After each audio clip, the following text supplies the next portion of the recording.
Palembang memang dikenal akan beragam olahan masakan berbahan dasar ikan, mulai dari kerupuk empang, pindang, hingga pempek. Semua olahan makanan ini, hampir sekitar 80% bahan dasarnya merupakan ikan air tawar. Salah satu jenis ikan air tawar yang paling banyak diminati untuk dikonsumsi adalah ikan gabus. Banyaknya permintaan pasar akan kebutuhan konsumsi ikan ini menjadikan banyak berdiri tempat usaha pengepulauan ikan, baik dalam skala besar maupun skala kecil, atau rumahan.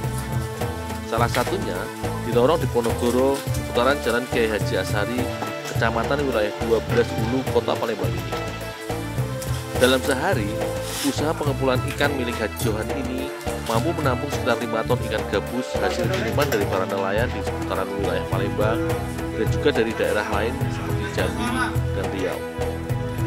Sebagian besar ikan hasil kiriman biasanya untuk dipasarkan di seputaran wilayah Kota Palembang, namun juga dikirim keluar kota seperti Bengkulu hingga Jakarta. Di tempat yang sudah beroperasi sekitar 20 tahun ini, selain ikan gabus dijual segar atau dalam keadaan hidup yang masih utuh, juga dipasarkan dalam keadaan beku.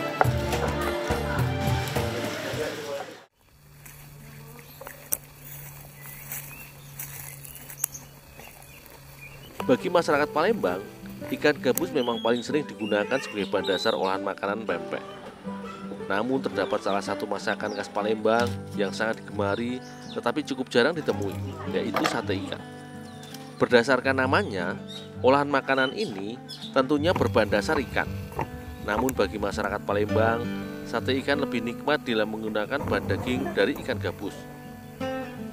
Ikan gabus dikenal memiliki karakter daging yang hampir mirip layaknya ikan tenggiri yang padat dan kenyal ketika diolah.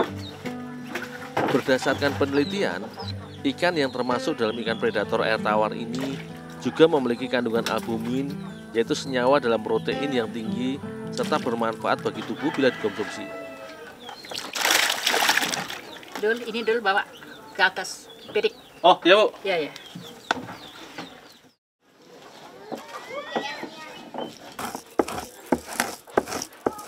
Ikan gabus yang sudah dibuang kulit serta kepalanya kemudian dihaluskan dengan cara dipirit, yaitu digilas dengan alat tradisional berbentuk mangkuk yang terbuat dari tembaga atau kuningan dengan beberapa lubang di tengahnya.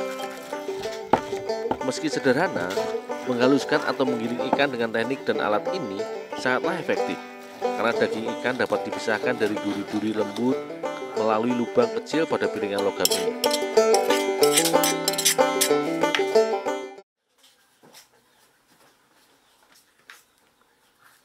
Bila pada olahan sate, khususnya sate ikan yang pernah aku buat di Bali pada waktu itu, adonan sate biasanya hanya menggunakan daging ikan dan dicampur dengan bumbu.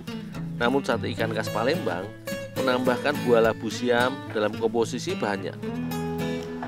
Labu siam yang sudah dikupas kemudian diparut hingga teksturnya menjadi lembut. Proses pemarutan ini fungsinya agar buah labu mudah dicampurkan dalam adonan bersama dengan ikan.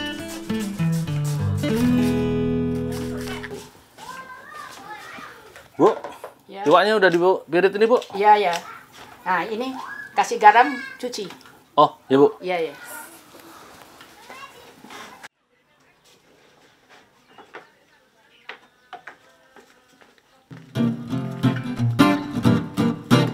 Sebelum diolah, labu siam yang telah diparut harus dicuci terlebih dahulu dengan garam dan air mengalir agar getahnya berkurang bahkan hilang. Buah dari tanaman merambat atau juga biasa disebut sipang ini dikenal memiliki banyak getah yang cukup berbahaya bila termakan, karena getah labu siam dapat mengakibatkan mati rasa dan gatal bila dikonsumsi.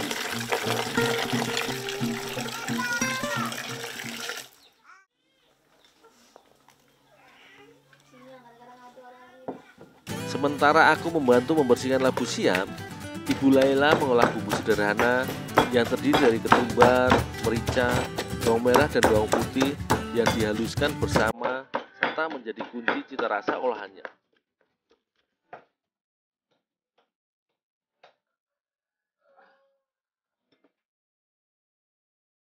Setelah semua bahan siap, selanjutnya labu siam dicampur dan diaduk bersama dengan daging ikan gabus serta bumbu yang telah dihaluskan tadi hingga tercampur merata. Selanjutnya, adonan pun diberi tambahan telur ayam. blindo atau ekstrak santan yang kental, dan juga sedikit tepung tapioka yang berfungsi sebagai pengikat pada adonan sate. Semua bahan diaduk hingga tercampur merata dan menyatu.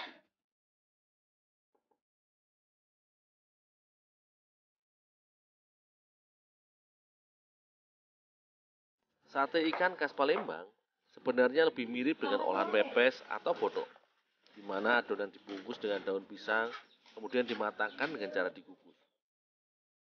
Tapi kali ini, aku bersama Ibu Laila mencoba sedikit inovasi. Adonan sate ikan khas Palembang ini, selain dibungkus daun dan dikukus, adonan sate ikan ini juga aku buat layaknya sate lilit khas Bali dengan dibentuk dan dipadatkan pada batang serai.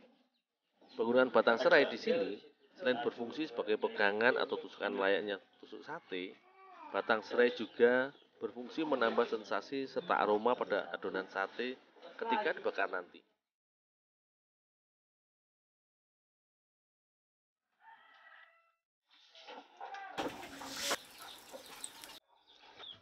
Sate adalah salah satu hidangan atau olahan makanan yang sangat populer di Indonesia dan beberapa negara di wilayah Asia Tenggara seperti Malaysia, Thailand, dan Singapura. Teknik pengolahan yang mengandalkan panas pembakaran dari bara api ini, selain mematangkan bahan makanan, juga memberikan sensasi cita rasa yang sangat khas.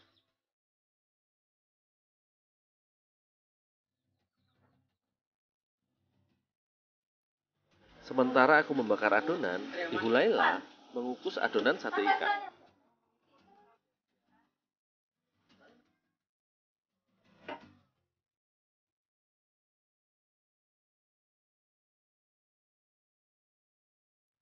Berdasarkan penelitian, kandungan albumin yang terdapat pada ikan gabus cukup baik bila dikonsumsi oleh tubuh, karena dapat membantu menjaga stamina serta membantu proses regenerasi sel.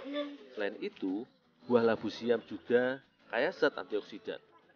Tak heran jika sajian sate ikan ini, selain cita rasanya yang nikmat, juga merupakan salah satu kekayaan olahan makanan tradisional khas Palembang yang masih sangat digemari selain ragam olahan makanan lainnya karena manfaatnya.